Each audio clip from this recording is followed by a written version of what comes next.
दोस्तों, जहां मार्वल्स का यूनिवर्स ऑलमोस्ट खत्म हो चुका है, वहीं हमारे इंडिया में ये कॉन्सेप्ट अब चालू हो चुका है। सबने अप्लाई करना शुरू कर दिया है, तो सब अपना यूनिवर्स बनाने में लगे हुए हैं। तो यहाँ पे एक डायरेक्टर और हैं, मिस्टर रोहित शेट्टी, जो अपना खुद का यूनिवर्स बनाने वाले हैं। पुलिस वाला गुंडा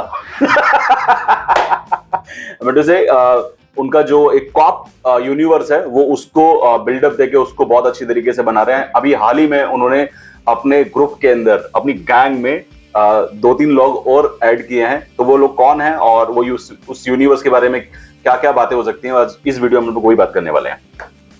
जी, इससे पहले इस यूनिवर्स से रिलेटेड जो हमें सूर्यवंशी सिंघम से जो यह यूनिवर्स स्टार्ट हुआ था, सिंघम से स्टार्ट हुआ था एक सिंगल सोलो हीरो के साथ, सिंघम से यानी अजय देवगन, उसके बाद सिम्बा और उसके बाद सूर्यवंशी।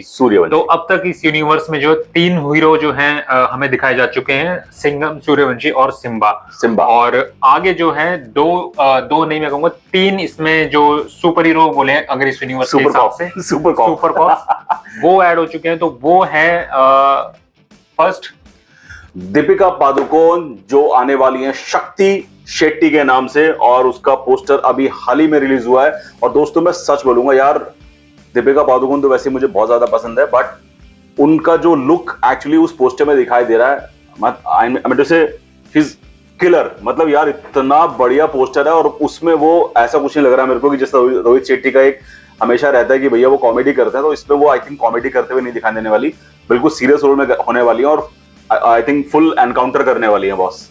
पोस्टर में जिस तरीके से दीपिका पादुकोण का जो लुक हमें देखने को मिलता है, वो एक हाथ में जो बंदूक है और एक हाथ में उन्होंने एक गून को जो पकड़ा हुआ है, तो वो पोस्टर अपने आप में बहुत डेडली लग रहा है और बहुत ज्यादा सूट भी करता है दीपिका की जो पर्सनैलिटी है उसके ऊपर। तो मुझे लगता है दीपिका इसमें जो है अपने हस्बैंड सिम्बा को एक्शन के मामले में पूरी टक्कर देने वाली है। और मैं तो भूल ही गया था ये कि उसका हस्बैंड भी है। तो कुल मिला के हस्बैंड वाइफ दोनों के दोनों जो हैं रोहित शेट्टी के जो कॉप यूनिवर्स है उसमें एंटर कर चुके हैं जी। तो जो दूसरा बंदा इसमें ऐड हुआ है, उसके बारे में बात करना चाहेंगे कुछ? दूसरा जो एक्टर जो कॉप यूनिवर्स में जो ऐड किया गया है, वो है टाइगर श्रॉफ। हालांकि टाइगर श्रॉफ को मैं एज अ पुलिसमैन इमेजिन कर पाना थोड़ा सा मुश्किल है, क्योंकि टाइगर श्रॉफ की जो पर्सनैलिटी है, जिस तरह का लुक्स है, जिस तरह की एक्शन फिल्में वो करते आए, तो मुझे बहुत ज्यादा एक्साइटमेंट टाइगर श्रॉफ को देखने की नहीं है कि वो किस तरीके से, क्योंकि ऐसा नहीं है कि सिर्फ एक्शन की जरूरत होती है रोहित शेट्टी की फिल्मों में। रोहित शेट्टी की फिल्मों में एक्टिंग की भी उतनी ही ज्यादा जरूरत होती है कि आप चाहे कॉमेडी कर रहे हो या एक्शन कर रहे हो। आप देखें तो दीपिका जो है बहुत अच्छी एक्ट्रेस है, रणवीर सिंह अच्छे एक्टर है, अजय देवगन ऑब्वियसली बहुत अच्छे एक्टर है, अक्षय कुमार ऑब्वियसली अच्छे एक्टर है। तो इतने सारे अच्छे एक्टर्स के बीच में जो ये फंसाया गया है हल्का सा टाइगर श्रॉफ, तो मुझे नहीं पता वो किस तरीके से निकल के आएगा, बट जहां तक एक्शन निकल के आएगा, उछल के मारेगा गुंडों को। हाँ, मैं वही कह रहा हूँ कि जहां एक्शन जहां पे दिखाया जाएगा वहां पे मुझे लगता है कि जस्टिफाई कर सकते हैं टाइगर श्रॉफ के कैरेक्टर को, बट जहां एक्टिंग की बात होगी वहां मुझे लगता है कि बाकी सबके सामने वो हल्के ही पड़ने वाले हैं। ओके, सो दोस्तों देखो, क्या होता है कि जैसे सबको पता है कि सिम्बा के अंदर अजय देवगन के साथ साथ अक्षय कुमार को भी इंट्रोड्यूस किया गया था, जिसके बाद उनकी एक सोलो मूवी सूर्यवंशी हमें देखने को मिली। तो वैसे ही आई थिंक अब सिंघम रिटर्न्स जो आने वाली है, सिंघम का पार्ट जो 3 है, उसमें टाइगर श्रॉफ, दीपिका पादुकोण और क्या कहते हैं रणवीर सिंह, अक्षय कुमार और अजय देवगन, ऑब्वियसली बात वो तो है ही। तो ये 4-5 इसमें है ही, लेकिन इसमें एक बंदा आई थिंक अभी उसका अनाउंसमेंट उन्होंने किया नहीं है, बट ये थॉट हम लोग लगा रहे हैं कि वो एक्चुअली हो सकता है। कौन? सिद्धार्थ मल्होत्रा। मुझे लगता है कि जो उनकी जो रोहित शेट्टी की जो आने वाली वेब सीरीज है जो जनवरी में रिलीज होगी, सिद्धार्थ मल्होत्रा के साथ उसमें शिल्पा शेट्टी और विवेक ओबरॉय नजर आने वाले हैं। बट सिंघम 3 जो आने वाली है उसमें दीपिका, टाइगर श्रॉफ, अक्षय कुमार और रणवीर सिंह का जो कैमियो ही होगा। exactly. और इस कैमियो में ऑलरेडी अक्षय कुमार और रणवीर सिंह के बारे में सब लोग जानते हैं, बट टाइगर श्रॉफ का जो कैरेक्टर है और दीपिका का जो कैरेक्टर है वो बेसिकली न्यू इंट्रोड्यूस किया जाएगा, न्यू होने वाले हैं बेसिकली। सिंघम 3 में उनको इंट्रोड्यूस किया जाएगा, उसके बाद जो इनके अलग अलग स्पिन ऑफ जो इनके बनाने वाले हैं रोहित शेट्टी बनाने वाले हैं। सो यार रणवीर, एक चीज और भी है कि बॉलीवुड में आई थिंक पहला डायरेक्टर है जो इतने सारे हीरोज को एक साथ में लेके आने वाला है, और ये अच्छा भी है बॉलीवुड के लिए, बिकॉज ऐसा नहीं है कि बहुत सारे हीरो एक साथ होते हैं तो पिक्चर चलती नहीं है। जब हम छोटे हुआ करते थे तो यार बहुत सारी मूवीज ऐसी आया करती जिसमें बहुत सारे हीरो एक साथ हुआ करते थे, जस्ट लाइक जाने दुश्मन, जिसमें जितेंद्र, शत्रुघ्न सिन्हा, सुनील दत्त, विनोद मेहरा, ऐसे ऐसे, संजीव कुमार। तो मतलब उसके बाद 90s में भी अगर हम देखें तो 90s में भी अक्षय कुमार, सैफ अली खान, सुनील शेट्टी, इन सब की जो है जोड़ियां काफी बनाई जाती थी। मैं अगर बात करूं, एक फिल्म आई थी सनी देओल, नसीरुद्दीन शाह वगैरह सब थे उसमें।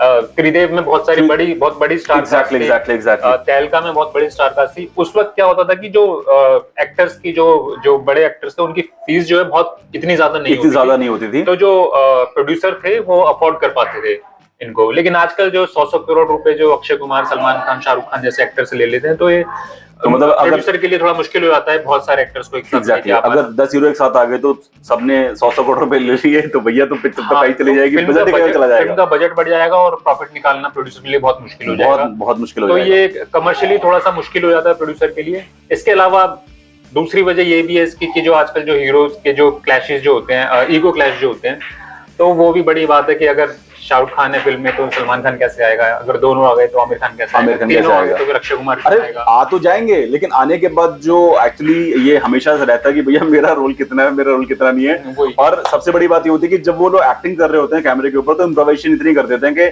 जहां 2 डायलॉग होते हैं वहां 5 डायलॉग हो जाते हैं उनके। तो सबके साथ वही है, तूने 5 बोले मैं 6 बोलूंगा, तूने 6 बोले मैं 7 बोलूंगा। वो डायरेक्टर के लिए बड़ी, मुझे लगता है कि बड़ा मुश्किल काम हो जाता है, इतने सारे जो स्टार्स है उनको मैनेज करना, उसके ऊपर से उनके ईगो को भी मैनेज करके चलना। एग्जैक्टली तो बेसिकली मैंने रोहित शेट्टी के बहुत सारे इंटरव्यूज देखे हैं, तो वो आई थिंक वो ईगो पे लेके नहीं जाता, वो लेके चलता है कि मेरे सेट पे मुझे एक्टर चाहिए, मुझे स्टार नहीं चाहिए। तो वो कभी भी एक्टिंग करता है तो वो मैनेजर्स को पहले मना कर देता है कि भैया तुम सिर्फ अपने एक्टर्स का खाने वाने का ध्यान रखो, ठीक है ना, बाकी एक्टिंग और बाकी सारी चीजें हम लोग अपने आप देख लेंगे। तो वो एंटर भी नहीं करने देता बेसिकली। तो एनीवेज जो रोहित शेट्टी का जो ये कॉप यूनिवर्स है, उसमें 2 लोग और जुड़ गए हैं, बल्कि 3-4 लोग और जुड़ गए हैं, 5 लोग अगर हम शिल्पा शेट्टी और विवेक ओबरॉय को भी काउंट करके। अभी ये नहीं पता कि विवेक ओबरॉय एक्चुअली कॉप करने वाले हैं या विलन होने वाले हैं। उसमें जिस वेब सीरीज का नाम है Indian police force, the Indian police force, तो ये जनवरी में, मुझे लगता है सबसे पहले जनवरी में ये रिलीज होगा। और उसके अगर जनवरी में ये रिलीज हो जाता है तो उसके बाद मुझे लगता है कि सिंघम 3 में उसका भी कैमियो दिखा सकते हैं सिद्धार्थ मल्होत्रा का, क्योंकि जनवरी में ये रिलीज हो जाएगा। एग्जैक्टली हाँ, तो और सिंघम 3 के आने में अभी टाइम है, तो काफी टाइम मुझे लगता है रोहित शेट्टी के पास होगा कि वो एक जो कैमियो है सिद्धार्थ मल्होत्रा का भी प्रिपेयर करके सिंघम 3 में इंट्रोड्यूस कर सके उसको। एग्जैक्टली बात लास्ट में जो हमने नहीं की कि ठीक है, इतने सारे स्टार्स को लाना एक अच्छा आइडिया है, लेकिन इसके साथ साथ ये आइडिया तभी काम करेगा जब सामने विलेन भी उतना ही पावरफुल हो। एग्जैक्टली तो आपको क्या लगता है कि इसमें कौन मजबूत विलन लगते हैं जो इनके सामने आने चाहिए? जो विलेन तो अभी तक एक भी रिवील नहीं हुआ है। अगर इतनी बड़ी स्टार कास्ट, इतनी बड़ी पावरफुल स्टार कास्ट के साथ रोहित शेट्टी आ रहा है, तो मुझे लगता है विलेन भी संजय दत्त, सुनील शेट्टी और मतलब इस टाइप के विलन होने चाहिए, पावरफुल जॉन अब्राहम। एग्जैक्टली ऐसा विलन होना चाहिए। जस्ट लाइक हम लोगों ने मार्वल के यूनिवर्स में देखा था कि जब थैनोस की एंट्री होती है उनके यूनिवर्स में, तो दोस्तों उसमें सुपर हीरो ने रहता, थैनोस ने जहां जो जिसको मिलता है वो बहुत मारा उसने उसको, उस हीरो को मतलब बैंड बजा दी उस सुपर हीरो की। तो मतलब लेकिन लास्ट में जीत तो सच्चाई की होती है, इंसानियत की होती है। लेकिन यहाँ पे भी इस इंडियन फिल्म इंडस्ट्री के अंदर आपको ऐसा पावरफुल हीरो चाहिए जो इस यूनिवर्स को हिला के रख दे, इन जो सुपर कॉप्स हैं इनको हिला के रख दे। हाँ बिल्कुल, मूवीज देखते हो हम सबको पता होता है कि इन दी एंड जो है हीरो ही जीतेगा, ये सबको पता होता है, लेकिन पता होता है पूरी फिल्म में जो है हीरो का जो स्ट्रगल है वो देखना ज्यादा दिलचस्प रहता है। और वो स्ट्रगल जो कितना टफ होगा ये डिपेंड करता है कि जो विलन है वो कितना ज्यादा टफ होने वाला है। exactly. तो अगर विलन टफ नहीं होगा तो हीरो का स्ट्रगल नहीं दिखेगा, हीरो का स्ट्रगल नहीं दिखेगा तो ऑडियंस को मजा नहीं आएगा। तो मजा आना चाहिए आपको भी और हमें भी, और मजा हमें तभी आएगा जब आप लोग हमारे वीडियोस देखते हुए सब्सक्राइब करेंगे। जितने लोग देखते हैं उतने लोग सब्सक्राइब नहीं करते, तो बेटर है कि अगर आपको वीडियो अच्छा लगा हो तो सब्सक्राइब करें, ना अच्छा लगा हो तो भी सब्सक्राइब करें और सब्सक्राइब करें। कमेंट बॉक्स में लिखिए इस यूनिवर्स से रिलेटेड आपके पास जो भी जानकारी है, आपको क्या लगता है, आपकी क्या थ्योरी है, कमेंट बॉक्स में हमें बताइए। तब तक हम आपसे मिलते हैं अगले वीडियो में, तब तक गुड बाय।